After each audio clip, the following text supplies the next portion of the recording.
All right, I had to do two parts to this video. Okay, this was cool, and this actually was useful. I'm actually gonna cover an issue of Comic Creator where they get into this more.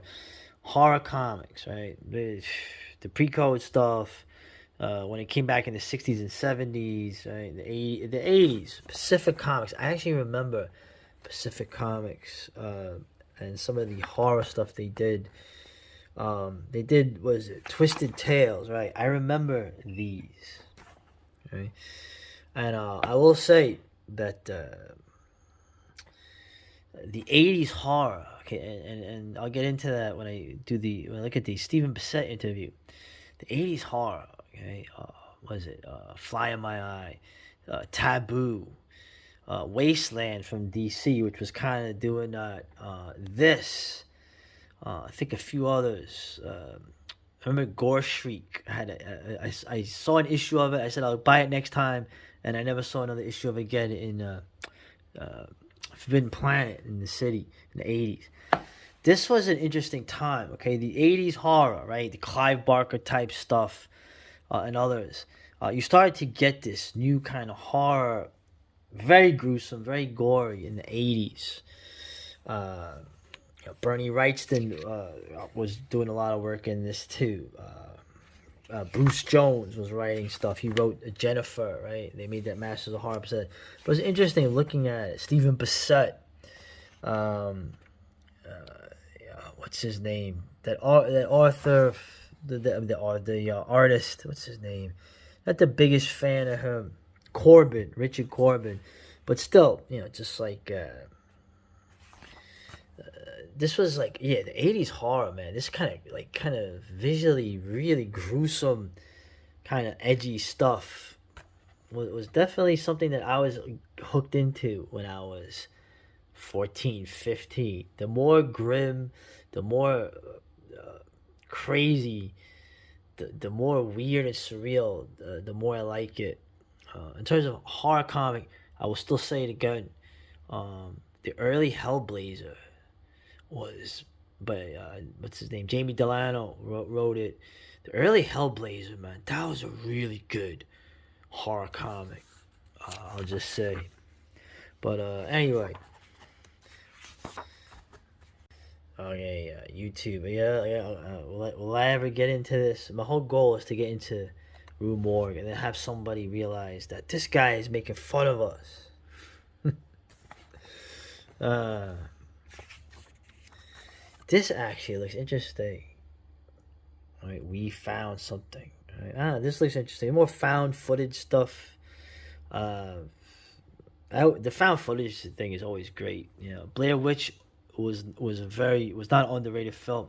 Neither was The Last Broadcast, which was, if you know, those in the know. But you always have something with this found footage stuff. Andy was talking about the new analog horror. I'm not familiar with that. I need to look into that. Um, going through. Oh, the werewolves, right? This is interesting. This is not a horror film. This is a thriller, a standard war thriller. Um, the werewolves. We know who the werewolves are, right? Right. I think it's interesting. They're hunting down a bunch of Russians who are taking Mustache's man's corpse out of Germany. Right? They're being whittled down by the werewolf troops. This actually sounds interesting. Uh, Maybe I'd like to see that. Who would I be rooting for? Anyway, of course, the heroic Soviet soldiers I'm rooting for. What are you, nuts? I'm an American. uh, Here we go. This is interesting here. The pandemic. Oh boy. Harjan would address and adapt to this real life trauma.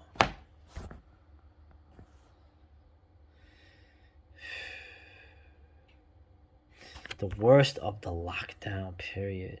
Well, like I said, this was Toronto was, Canada, Australia, the Queens, New York resident. I will say that the people back home, for me, were very traumatized by this. But by what though? I'm still trying to figure out by what. I was, yeah, you remember the videos I did back then when it first happened. Um, I already there was already something fishy about it, but with my mindset, you're always thinking about the survivalist prepper mindset. You always a horror mindset. You're always thinking about someday there's gonna be some kind of super bug, right? But by the summer and by the next autumn, it's just I can't abide by this stuff here. Um, all right. If you give me bodies in the streets, piling up in the streets. Uh, anyway, I'm not even gonna address this any further because that this is still, and this is Gingold here. They're still on with this stuff. Oh, look at this.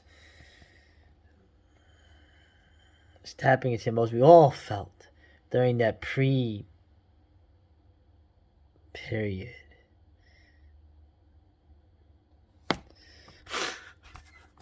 There's nothing I can say, man. The greatest. Anyway, don't do it. Don't do it. Don't do it. Okay, now this is the woman that did the folk horror. Okay, which is there's only it's not even it's a made up genre. Now she has a box set, House of Psychotic Women. Now I was assuming that this has something to do with the Paul Naschy film. I think it was Blue Eyes of the Broken Doll was the name of it. Oh no, maybe not. House of Psychotic Women. That was actually a crazy movie. That was like a giallo, but with Paul Naschy. It was kind of cool. Where he's actually like he's a creep, but he's like not even the bad guy. But this is something else. I don't know what this is. This is some kind of. They look more like art films to me than anything really interesting. And I'm a guy that I like surrealist art, horror stuff, but it just doesn't seem. It doesn't seem as interesting as this. Oh, and Ticks. I remember this film. And fucking Ticks. Let me tell you something. Okay, you want to talk about a pandemic? You want to talk about a epidemic? Well, you're fucking scared of the fucking flu.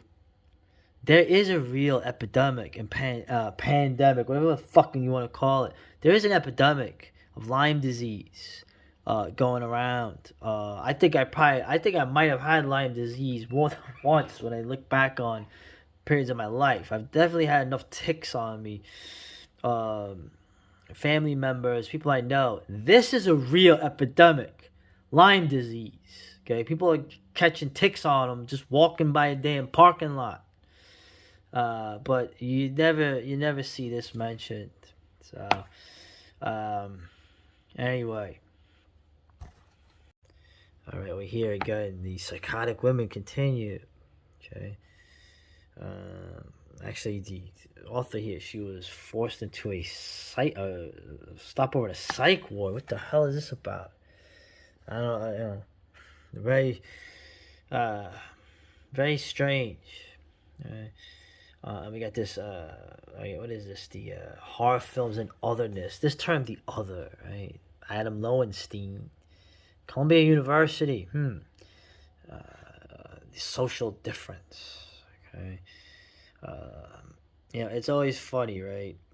With the horror, progressive reactionary dichotomy. Right?